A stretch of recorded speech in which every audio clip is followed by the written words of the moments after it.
We're looking this time at chapter 1, verses 7 through 13. In our opening session, Zephaniah delivered Yahweh's warnings of judgment on the world, judgment on Judah specifically. Now, in this session, we're going to continue with the specifics on those in Judah who will experience the coming judgment on the day of the Lord, a day of reckoning for Judah. And again, this is going to be about the kind of individual that will be front and center in this judgment. Zephaniah 1, verse 7. Be silent before the Lord God, for the day of the Lord is near. For the Lord has prepared a sacrifice. There's something unusual. The Lord has prepared a sacrifice, and he has consecrated his gifts. That's a sort of last part of that verse, something that would cause you to say what? The God is preparing a sacrifice, and he's invited some guests?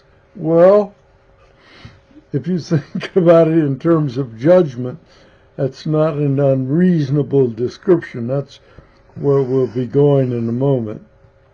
So, the question in front of us right now is, who or what is the sacrifice? That's not going to be hard to figure out. Who or what are the guests? Also a question before us. But keep in mind that prophecies, again, I think we said this any number of times earlier, that prophecies generally have a near fulfillment and a far fulfillment. And in this particular case, we're going to be looking primarily at the near fulfillment. Part of the far fulfillment was at the beginning of Zechariah's oracle, where God said, I'm going to wipe everything off the face of the earth. And near fulfillment's clear. It's the judgment of Judah. But think about the sacrifice for a moment. The one offering the sacrifice prepares it. He then presents the sacrifice to the priest. The priest decides whether to accept the offering, and if the offering is acceptable, the priest does what is necessary to present the sacrifice to Yahweh. And of course, generally speaking, that means to kill the animal. So, in this case, it was the Lord who is preparing the sacrifice. The statement likely refers again to his judgment on Judah. Judah is apparently that which is being sacrificed. And again, it is sacrificed in judgment. So think about it. Who prepares the sacrifice and kills the animal? Answer, the priest. So, are the invited guests the priests of Yahweh? Or are the invited guests the one who will kill the animal? And I think it doesn't take long to decide that in the case of Judah, the one who's going to prepare her for judgment is Babylon. So I think that's who we're talking about. We talk about the guests, we're talking about the warriors from Babylon who will destroy Jerusalem, conquer Judah, and create the banishment of many, exile of many to Babylon from Judah. So, the priests who are going to present the sacrifice to Yahweh, I think that's again most likely Babylon. And the time of the sacrifice, it's a sacred time. But as we're going to see in this session, and in the session to come, the key is that this sacrifice is imminent. This day of the Yahweh, this day of wrath, this day of judgment is near. And so we're concentrating on the near fulfillment principally here in Zephaniah. Verse 8. Then it will come about on the day of the Lord's sacrifice, the day the Lord brings all this to pass, that I will punish the princes, the king's sons, and all who clothe themselves with foreign garments. Sounds strange to us. I guess probably we get most of our garments from what? China or other places. But this is the special. I will punish the princes, the king's sons. So this judgment and the punishment that goes with it starts at the very top. Those with power, those with influence. We'll speak more about that in a bit. But it extends to all those who clothe themselves with foreign garments. So again, remember, it's the Lord's sacrifice. It's arranged and conducted by Yahweh himself.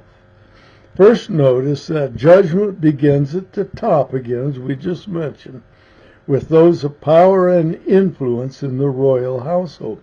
These men would likely be the ones who caused or permitted the abuse of people, injustice within Judah. If you remember when we looked at Habakkuk, that was exactly Habakkuk's complaint. He was saying, look at what's going on in Judah, and Lord, you sit there and don't do anything to stop it. Well, Habakkuk was wrong in that respect. God explained it to him, and Habakkuk decided he better keep his mouth shut and just get on with his business. Much like Job, when Job challenged God about what was going on in his life, God just simply asked him a question, where were you when I did all of this, created all of this? Job put his hand over his mouth and says, I better keep quiet. I know I'm not going to look good in comparison. So, the foreign garment thing requires a bit of explanation, I guess. At least that seems strange to me. Israel was given some specifics regarding dress codes. Did you know that? They wanted to dress in such a way that it would identify them as God's chosen people. As a matter of fact, if you remember the story of Moses, Pharaoh's daughter could identify that Moses was a Levite because of the blanket he would have been wrapped in. So let's look at Deuteronomy 22, verses 11 and 12, and see that this goes way back, and Moses understood it. You shall not wear a material mixed of wool and linen together. So there was some you don't do. You shall make yourself tassels on the four corners of your garment, with which you cover yourself. So he's saying there are certain characteristics that I'm going to dictate to you about how your garments are to look. Then if we drop down to Numbers 15, I'm going to look at verses 38, 39, and 40. And again, this is Moses, remember, but God speaking to him. Speak to the sons of Israel and tell them that they shall make for themselves tassels on the corners of their garments throughout their generations, and that they shall put on the tassel of each corner a cord of blue. And it shall be a tassel for you to look at and to remember all the commandments of Yahweh, so as to do them and not follow after your own heart and your own eyes, after which you played the harlot. So he's telling Israel, look, I'm telling you, your garments need to look a separate way, or a special way, the purpose of which is to cause you to remember where you have been, where you have come from, and my response to that. Verse 40, in order that you may remember to do all my commandments and be holy to your God. So their clothing was to be a reminder to them of their obligations under the covenant. The idea seems to be that dressing in foreign garments implies a wayward lifestyle, an attitude foreign to the instructions of Yahweh. You're violating what Yahweh has told you about your clothes and the way they're supposed to look. One's garment indicated the inclinations of the heart. So this comment here I've done it again. This comment in Zephaniah is probably a subtle indication of syncretism. We were talking about that last time, if you recall, the mixing of worship of Yahweh with the worship of Baal or any other god.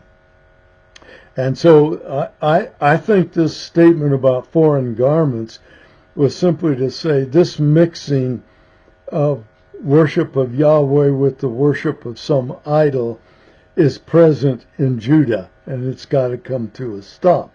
That's part of what the judgment is about. And we talked about the various forms of syncretism that we can see in the first 6 verses of Zephaniah.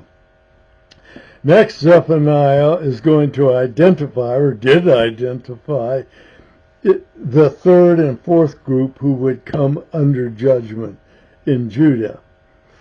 First one was the princes and all of those in power who did not deal properly with their people, did not treat them right, were responsible for abuses or lack of proper behavior, and so on and so forth. But then in verse 9 he's going to add, I will punish on that day. Which day? The day of the Lord. All who leap on the temple threshold.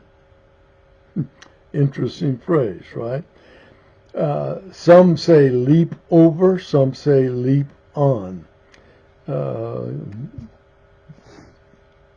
There's something built into the difference there. We'll talk a bit maybe about it also.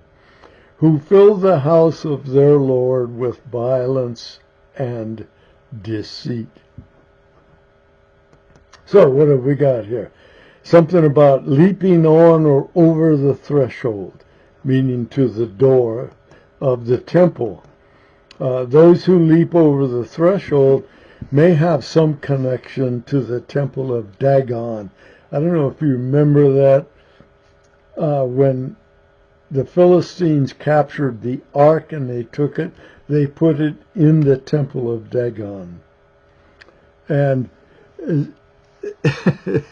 he's the god of the Philistines, so let's take a look at that. 1 Samuel 5, verses 2, 3, 4, and 5.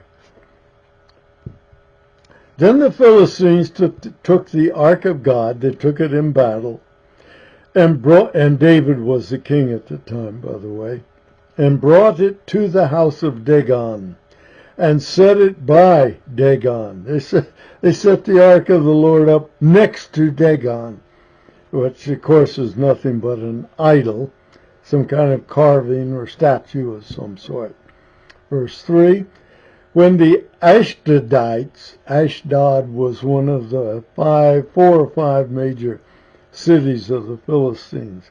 So when those in Ashdod arose early the next morning after putting the ark in next to Dagon, behold, Dagon had fallen on his face to the ground before the ark of the Lord.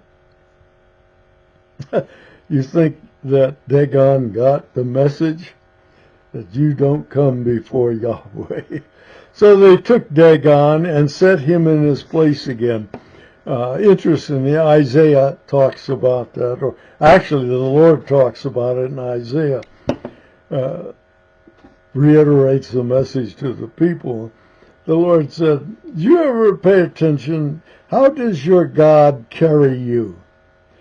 He doesn't. You have to carry him. Meaning, of course, a statue, an idol, something created physically to represent your God.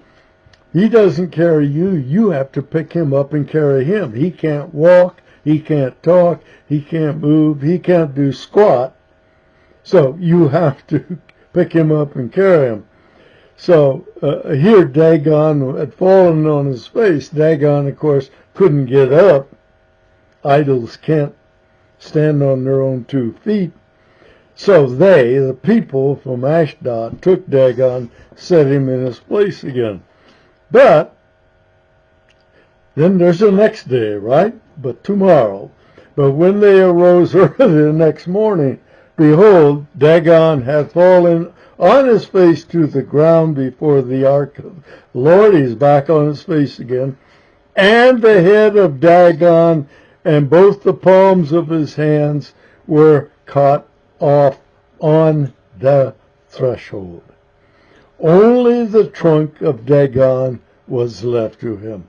Now he's lost his head, he's lost his hands, he's laying there, he has no hands with which to work, he has no head with which to think, he's just a chunk of metal of some sort, or wood, or porcelain, whatever. He's a chunk of something just laying there on the threshold. Therefore, verse 5, neither the priests of Dagon nor all who enter Dagon's house, Dagon's temple, tread on the threshold of Dagon in Ashdod to this day. So, what happened? They said, this don't look good. And so they would step over the threshold because that's where Dagon's hands and his head were stationed when he fell over. Although we're probably sure about who knocked him over. If you remember, soon after this, that the Philistines delivered the ark back to Israel, saying, we can't have this thing around. But there was apparently a wider spread belief that the threshold, and this is in the Middle East, the threshold was thought to be the abode of demons and represented places of danger. So they step over it, and some they step on it. Depends on how they felt about it, I suppose. Do you want to step on it and push that demon back into his spot, or do you want to step over it so that you don't disturb whoever or whatever is below? I don't know. By the way, do you realize what this actually symbolizes? Where do we use the idea of going over the threshold? If you're married, you know. Because the custom is for the groom to carry the bride over the threshold. As it turns out, it was originally designed as a symbolic act of protection of the lady by the man. Go figure. Some scholars, however, believe that the threshold comment is a reference to the rich. And how would that be?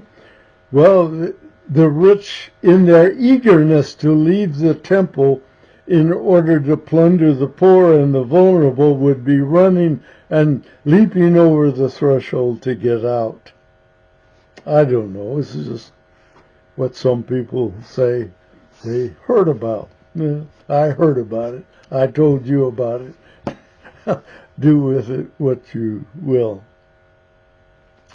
But there's a fourth group identified for judgment, those filling the house of their master with violence and fraud. This was likely a reference to those who filled the treasury, the temple treasury, with ill-gotten gain. Where were we? With ill-gotten gain. Let me read Jeremiah 22, verses 13, 14, 15, 16, 17. I'll stop there.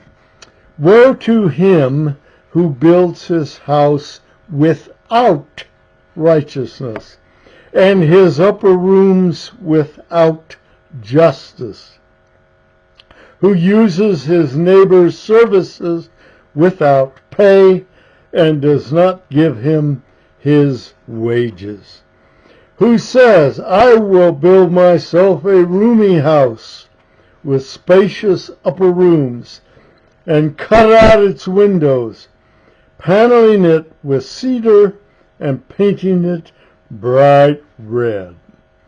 Do you, and this is a question to King Jeconiah, that's another whole story, Jeconiah. Do you, Jeconiah, become a king because you are competing in cedar? How did you become king, Jeconiah, is the question. He said it isn't because you were trying to have the best house around. Did not your father, who is Josiah, eat and drink and do justice and righteousness? Then it was well with him. It was well with Josiah. He pled the cause of the afflicted and the needy. Then it was well. Is not that what it means to me? Declares the Lord. But your eyes and your heart are intent, he's speaking now back to Jeconiah, are intent only upon your own dishonest gain, and on shedding innocent blood, and on practicing oppression and extortion. So even here, Jeremiah was pronouncing a judgment to come on Jeconiah, and judgment there indeed was very shortly after that statement. In this case, it was the king who was doing what Judah was being judged for, just prior to the destruction of Jerusalem and the Temple of Babylon. That's when Jeremiah made this statement to Jeconiah, and a prophetic statement it was.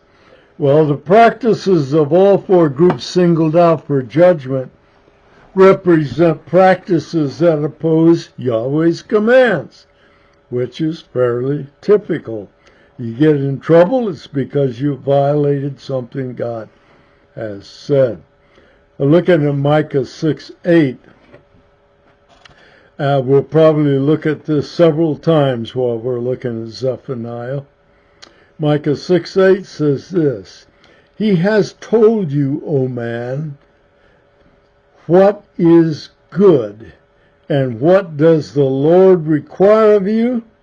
But to do justice, to love kindness, and to walk humbly with your God. And the humble will be a feature probably in our next session.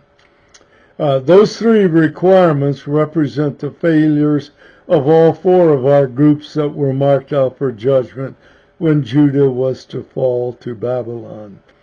You can check Zephaniah's summary here in 10 to 13. Check his summary for this segment of his prophecy. Again, Zephaniah 1, verses 10 through 13. And on that day, that's the day of Yahweh, the day of wrath, the day of judgment.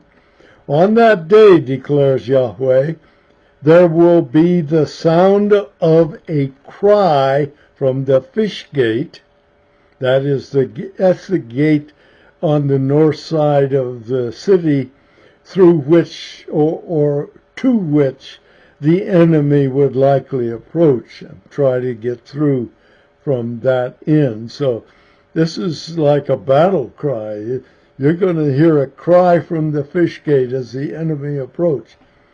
A wail from the second quarter, and a loud crash from the hills, and that's probably speaking as Jerusalem falls. There's going to be a big crash. And then some things that look a little strange again. Wail, O inhabitants of the mortar. You think of the mortar and the pestle. It probably refers to a crucible into which Jerusalem is going to be ground. Doesn't sound pleasant, does it? For all the people of Canaan, most likely, and this is probably not speaking of Canaanites. Quite often when they speak of the people of Canaan, they're talking about merchants, people who buy and sell. For all the people of Canaan, all the merchants will be silenced. All who weigh out silver will be cut off. And it will come about, so we're moving from individuals to the marketplace, it seems. And will come about at that time that I, and this is Yahweh, will search Jerusalem with lamps. He's going to come in with plenty of light, so there's indicating probably that there's no way to escape this judgment. And I will punish the men who are stagnant in spirit. In other words, no spiritual growth, nothing spiritually going on. These people who say in their hearts, and by the way, deists say the same thing, the Lord will do no good or evil. The Lord's not going to be involved in this, they're saying. Verse 13, moreover, their wealth will become plunder. In other words, the wealth of the merchants will become plunder. Think about it. Babylon takes over Jerusalem. You think you're going to hide anything from the Babylonians? They're going to take it all. And their houses desolate? Yes, they will build houses, but not inhabit them, and will plant vineyards, but not drink their wine. In other words, he's saying those guys who are breaking in all the prophets are going to do all these things to set them up with plush conditions, but it ain't going to hold because Babylon is going to come in and destroy it all. There will be great distress in Jerusalem and in the entire region, as a matter of fact. At judgment, what do we say? Well, all the plans of mice and men, and you get it. The curses of the covenant will be in effect. Remember Moses spoke to them under the covenant. You live properly under the covenant, you'll be blessed. If you do not, I got a whole list of curses. God's going to honor his promises. And by the way, it includes the promises of curses as well as the promises of blessing. So, the promise in this particular case is God's saying, I'm going to show you that my statement about the cursings when you do not live under the covenant properly, you're going to see the curses. I will be faithful to my promises of those curses. Just a reminder to those of us who are saved. Think about this. You have been grafted into Israel. Why? Paul said that in Romans. Why? In order to be partakers of the new covenant, which if you go back in Jeremiah 33, I believe it is, you will find that the new covenant was given by God to Israel, not to Gentiles. So when you are saved, God attaches you in the spiritual sense to the spiritual remnant of Israel, so that you are under the new covenant.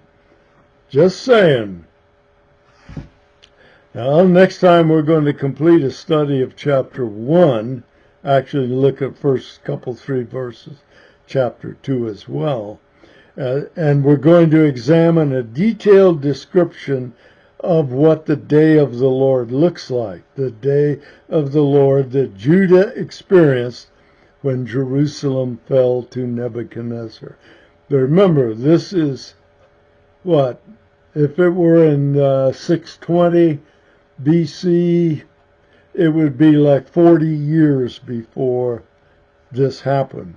But even at 620 BC, remember Jerusalem fell, as I remember, in 586 BC. So it's less than 40 years between Zephaniah's predictions of that day when Jerusalem falls. Less than 40 years between that prophecy and the actual near fulfillment of that prophecy. Well, hang around. We'll continue. We'll look and see how that day is described. And keep in mind, it's going to be a day of terror, a day of darkness, a day of doom for those who are not among the humble remnant that God will protect. See you then.